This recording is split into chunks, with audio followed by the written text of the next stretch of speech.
సుగాలి ప్రీతి ఈ కేసు రాష్ట్ర వ్యాప్తంగా ఎంత సంచలనం సృష్టించిందో అందరికీ తెలుసు. 2017 ఆగస్టులో కర్నూలు నగర శివార్లలోని రెసిడెన్షియల్ హాస్టల్లో ఉరివేసుకొని చనిపోయింది సుగాలి ప్రీతి అని చెప్పేసి 2017లో వార్తా కథనాలు అయితే వచ్చాయి.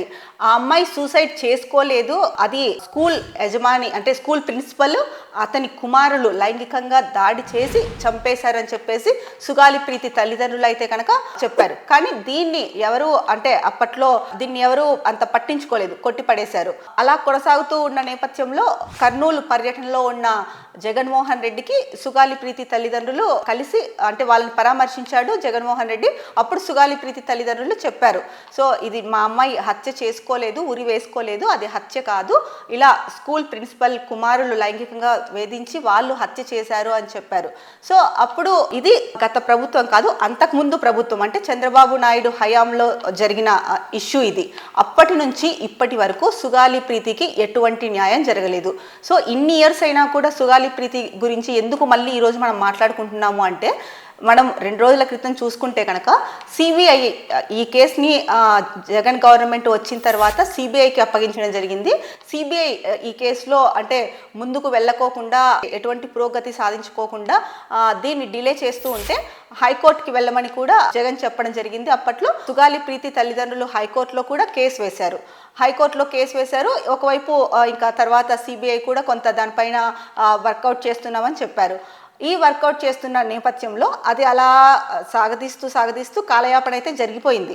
సో చంద్రబాబు నాయుడు టర్మ్ అయిపోయింది, వైసీపీ టర్మ్ అయిపోయింది, మళ్ళీ ఇప్పుడు చంద్రబాబు టర్మ్ వచ్చింది. గవర్నమెంట్లు మారుతున్నాయి, సుగాలి ప్రీతికి మాత్రం న్యాయం జరగలేదు. అయితే కర్నూలు పర్యటనకు వెళ్ళినప్పుడు సుగాలి ప్రీతి తల్లిదండ్రులు ఏదైతే చెప్పారో జగన్కి ఇది జరిగింది విషయం అని, ఆ టైంలో అతను అంటే అధికారంలోకి వచ్చిన తర్వాత జగన్ గవర్నమెంట్ సిబిఐకి అప్పగించడము, అలాగే సుగాలి ప్రీతి తండ్రికి హెల్ప్ చేయడము, అంటే కొంత 8 లక్షల దాకా డబ్బు ఇవ్వడము, అలాగే ఇల్లు కట్టుకోవడానికి స్థలము, కొంత భూమి కూడా ఇచ్చారు ఆ టైంలో. ఆ తర్వాత హైకోర్టులో ఈ కేసు వేశారు ప్రీతి తల్లిదండ్రులు. ఇక ఇంకొక వైపు సిబిఐ దర్యాప్తు. కానీ సిబిఐ అయితే కనుక దీనిపైన పూర్తిగా అంటే దర్యాప్తు చేయలేదు. మరి ఎందుకు దర్యాప్తు చేయలేదు అన్నది పలు అనుమానాలు అయితే రేకెత్తించింది అప్పట్లో. ఇప్పటికీ కూడా అదే అనుమానాలు ఉన్నాయి ప్రజల్లో. ఎందుకంటే కనుక సిబిఐ అన్నది ఒక స్వతంత్ర సంస్థ, ఒక దర్యాప్తు సంస్థ, ఎందుకు సుగాలి ప్రీతి కేసులో ఇంత నిర్లక్ష్యంగా వ్యవహరిస్తోంది అని చెప్పేసి ప్రజలైతే కనుక చాలా ఆగ్రహావేశాలు వ్యక్తం చేశారు. అప్పట్లో జస్టిస్ ఫర్ సుగాలి ప్రీతి అని చెప్పేసి సోషల్ మీడియాలో అయితే కనుక పెద్ద ఎత్తున ప్రచారమే జరిగింది. అయితే గవర్నమెంట్ మారింది. అప్పట్లో ప్రతిపక్షంలో ఉన్నప్పుడు ముఖ్యంగా పవన్ కళ్యాణ్ అయితే కనుక అక్కడికి వెళ్ళి వాళ్ళ తల్లిదండ్రులను పరామర్శించడం జరిగింది. ఎవరైతే నిందితులు ఉన్నారో వాళ్ళని పట్టుకొని కఠినంగా శిక్షించే బాధ్యత మాది అని చెప్పేసి వాళ్ళని పరామర్శించాడు, చెప్పడం జరిగింది. అంతా బాగుంది. ఆ తర్వాత కూడా చెప్పారు. సో వైసీపీ అధికారంలోకి వచ్చిన తర్వాత టీడీపీ జనసేన వైసీపీ మీద పడ్డాయి, అంటే సుగాలి ప్రీతి కేసుని పట్టించుకోలేదు, నిర్లక్ష్యం చేస్తున్నాయి అని చెప్పేసి. సో అప్పటికే వైసీపీ అధికారంలోకి వచ్చిన తర్వాత 2020లో దీన్ని అంటే సుగాలి ప్రీతికి సంబంధించి సిబిఐకి అప్పచెప్పడం జరిగింది, దర్యాప్తు చేయమని. ఆ తర్వాత హైకోర్టులో కేసు వేయడం జరిగింది, అంటే సుగాలి ప్రీతి తల్లిదండ్రులు. ఇదంతా జరిగింది. ఒక రకంగా మనం చూసుకుంటూ వస్తే కనుక గత 2 రోజుల క్రితం సిబిఐ యూటర్న్ తీసుకొని ఈ కేసులో అంత సంక్లిష్టత లేదు కాబట్టి, అలాగే వనరుల కొరత ఉంది, అంటే సిబిఐలో ఎక్కువ మంది వ్యక్తులు లేరు అని వాళ్ళ ఉద్దేశం, వనరుల కొరత ఉంది అంటే. సో వనరుల కొరత ఉంది కాబట్టి ఈ కేసులో కూడా అంత సంక్లిష్టత కూడా ఏమీ లేదు, ఈ కేసుని కొట్టివేయండి అని చెప్పేసి సిబిఐ అయితే కనుక కోర్టుకి తెలిపింది.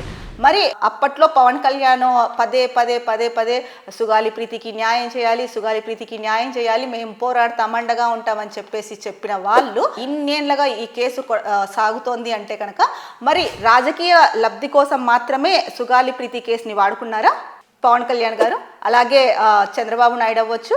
ఎందుకంటే ఎన్నికలు వచ్చినప్పుడు సుగాలి ప్రీతి గుర్తొస్తుంది, ఓట్లు కావాలి కాబట్టి. ఎన్నికలు అయిపోయిన తర్వాత అధికారంలో ఉన్నప్పుడు సుగాలి ప్రీతి అలాంటి అమ్మాయిలు ఎంతోమంది ఎవరైతే కనుక అలాంటి బాధితులు ఉన్నారో వాళ్ళెవరు గుర్తురారు. సో ఇక్కడ ప్రజలందరూ కూడా ఆలోచించాల్సింది ఏంటంటే కనుక వీళ్ళు ఎంతసేపు ఉన్న రాజకీయ లబ్ధి కోసం మాత్రమే వాడుకుంటున్నారు, కానీ న్యాయం చెయ్యాలి అన్న తపన నిజంగా వాళ్ళల్లో ఉంటే కనుక ఈ పాటికి సుగాలి ప్రీతికి ఎప్పుడో న్యాయం జరుగుండేది. ఎందుకంటే దాదాపు 8 ఏళ్ళు గడిచిపోయింది. 2017 అంటే ఇప్పుడు 2025 ఇన్నేళ్ళు గడిచిపోయినా కూడా ఆ అమ్మాయికి న్యాయం జరగలేదు అంటే కనుక ఇప్పుడు మరి కూటమి ప్రభుత్వమే ఉంది కదా, మరి కూటమి ప్రభుత్వంలోనే సిబిఐ యూటర్న్ ఎందుకు తీసుకుంది? ఈ కేసులో సంక్లిష్టత అంత లేదు, సో వనరుల కొరత కూడా ఉంది, అందుకనేసి కేసు కొట్టేయండి అనేసి ఎలా చెప్పగలుగుతుంది? మరి ఇప్పుడు ప్రభుత్వంలో డిప్యూటీ సీఎంగా పవన్ కళ్యాణ్ ఉన్నారు, ఇప్పుడు ఎందుకు మాట్లాడట్లేదు సుగాలి ప్రీతి గురించి? పోనీ గవర్నమెంట్ ఎందుకు మాట్లాడట్లేదు? సీఎం ఎందుకు మాట్లాడట్లేదు? పోనీ హోమ్ మినిస్టర్ ఎందుకు మాట్లాడట్లేదు? ఇప్పుడు ప్రతిపక్షాలు కూడా మాట్లాడట్లేదు. ఎందుకు మాట్లాడట్లేదు? కాకపోతే ప్రతిపక్షాలు మాట్లాడకపోయినా కూడా ఒక పేపర్లో అయితే వార్తా కథనం ఇచ్చారు, వాళ్ళకి సంబంధించిన న్యూస్ పేపర్లో అయితే కనుక వార్తా కథనం అయితే ఇచ్చారు. సో సుగాలి ప్రీతి కేసుని అయితే కనుక ఇంకా గాలికి వదిలేశారు. సో దీంట్లో సంక్లిష్టత లేదు అందుకని చెప్పేసి, అందులోనూ మా దగ్గర వనరులు లేవు, వేరే కేసులు కూడా ఉన్నాయి కాబట్టి ఈ కేసుని కొట్టేయండి అని చెప్పేసి సుగాలి ప్రీతి కేసులో అయితే కనుక సిబిఐ యూటర్న్ తీసుకుంది అని చెప్పేసి ప్రతిపక్షానికి సంబంధించిన ఒక వార్తా పేపర్లో అయితే కనుక న్యూస్ వచ్చింది. మరి ఇప్పుడు అధికారంలో ఉన్న కూటమి ప్రభుత్వము ఎందుకు చర్యలు తీసుకోవట్లేదు?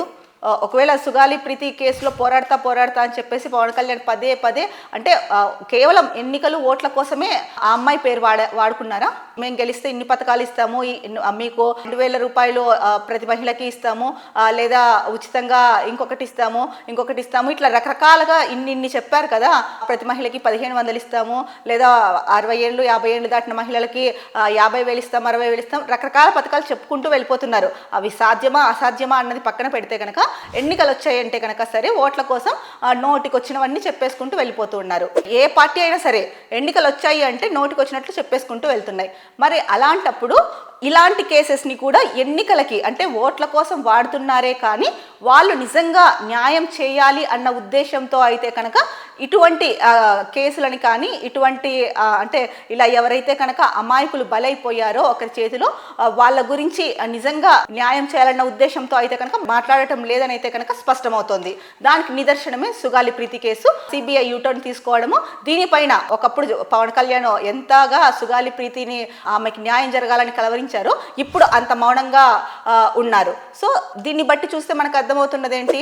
కేవలం ఎన్నికల్లో ఒక అస్త్రంలాగా వాడుకున్నారు. అంటే ఒక అమ్మాయి చావుని కూడా మీరు ఎన్నికల్లో అస్త్రంగా వాడుకుంటారా?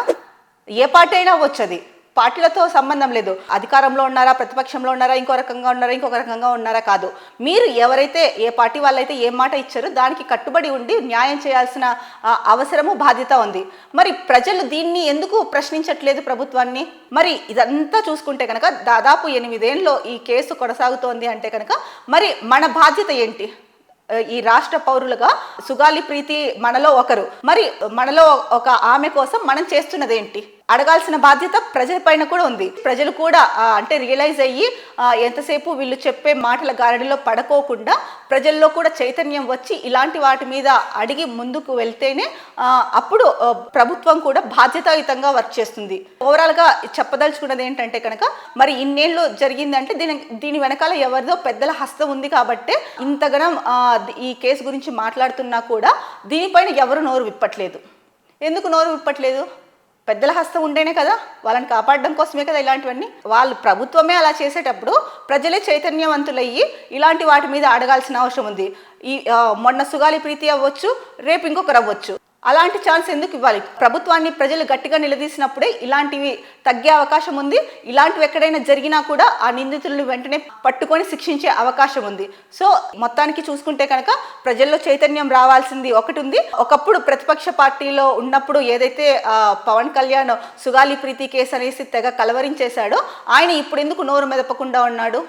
పోనీ సిబిఐ యూటర్న్ తీసుకుంది అని చెప్పేసి 2 రోజుల క్రితం వార్త వస్తే దాని మీద కూడా ఎందుకు మాట్లాడలేదు? ఎందుకు ఆ పేరెంట్స్కి న్యాయం చేయలేకపోయారు? ఇప్పుడు ప్రతిపక్ష పార్టీ ఉంది, సో వీళ్ళు కూడా ఎందుకు మాట్లాడట్లేదు? గట్టిగా మాట్లాడాలి కదా. మీరు అధికారంలో ఉన్నప్పుడు సిబిఐ ఎంక్వైరీకి ఇచ్చారు, అలాగే హైకోర్టులో సిబిఐ లేట్ చేస్తోంది, జాప్యం చేస్తోంది అని చెప్పేసి హైకోర్టులో వేయమన్నారు, బాగుంది, అంతవరకు బాగానే జరిగింది. సో ఆ తర్వాత ఇంకా ఆ కేసు అలా గాలికి వదిలేసినట్టు అయిపోయింది. 2 రోజుల క్రితం చూస్తే న్యూస్ వచ్చింది. కాకపోతే ప్రతిపక్ష పార్టీకి సంబంధించిన న్యూస్ పేపర్లో అయితే కనుక దీనికి సంబంధించి వార్తా కథనం రాశారు. బట్ ఆ ప్రతిపక్ష నేత ఎందుకు మాట్లాడట్లేదు? వాళ్ళు కూడా మాట్లాడాల్సిన అవసరం ఎంతైనా ఉంది కదా. ప్రధాన ప్రతిపక్షాల పాత్ర ఏంటి? ప్రభుత్వం వేటి మీద అయితే కనుక అంటే చెప్పినవి చేయకోకుండా ఉందో వాటిని నిలదీయాల్సిన బాధ్యత ఉంది. అలాగే ఒకవేళ వాళ్ళు సరైన మార్గంలో వెళ్ళకపోతే కనుక ప్రతిపక్షం వాళ్ళ అభ్యంతరాలని, సలహాలని, సూచనలని చెప్పాల్సిన అవసరం ఎంతైనా ఉంది. అధికార పార్టీ ఒకటి ఉంటే కనుక సరిపోదు. ఏ రాష్ట్రంలో అయినా సరే, ఎక్కడైనా సరే అధికార పార్టీ ఎంత ముఖ్యమో ప్రధాన ప్రతిపక్షం కూడా అంతే ముఖ్యం. ఎందుకంటే ప్రతిపక్షం లేకపోతే అధికార పార్టీ ఇష్టం వచ్చినట్టు చేసుకుంటూ వెళ్ళిపోతే ఎవరు దానికి అడ్డుకట్ట వేసేది? ఎవరు? మంచి పనులు చేసుకుంటూ వెళ్తే బాగానే ఉంటుంది. కొన్ని ఆమోదయోగ్యం కాని పనులు ఉంటాయి. అలాంటివి చేసుకుంటూ వెళ్ళినప్పుడు వాటికి అడ్డుకట్ట వేయడానికి ప్రతిపక్ష పార్టీ అంటూ ఒకటి ఉండాలి. మరి అలాంటి ప్రతిపక్ష పార్టీలు కూడా దూరంగా ఉంటూ ఏం ఖండించుకోకుండా ఉంటే కనుక మరి వాళ్ళకు అధికారంలో ఉన్న వాళ్ళు ఇష్టారాజ్యం చేసుకుంటూ వెళ్తే మరి ఎవరు బలైపోయేది? సామాన్య ప్రజలు. కాబట్టి ప్రజలే చైతన్యవంతులై ఈ రాజకీయ పార్టీలని నమ్ముకోకుండా ఇలాంటి వాటన్నిటి మీద కూడా ప్రజలంతా ఏకమై చైతన్యవంతమై ప్రభుత్వాన్ని నిలదీస్తేనే ఇలాంటి వాటిల్లో న్యాయం జరుగుతుంది. అప్పుడే మరో సుగాలి ప్రీతి అవ్వకోకుండా అమ్మాయిలు రక్షణగా ఉండగలుగుతారు. అప్పుడే ప్రభుత్వానికి కూడా ఒకలాంటి భయం ఏర్పడుతుంది, బాధ్యత ఏర్పడుతుంది.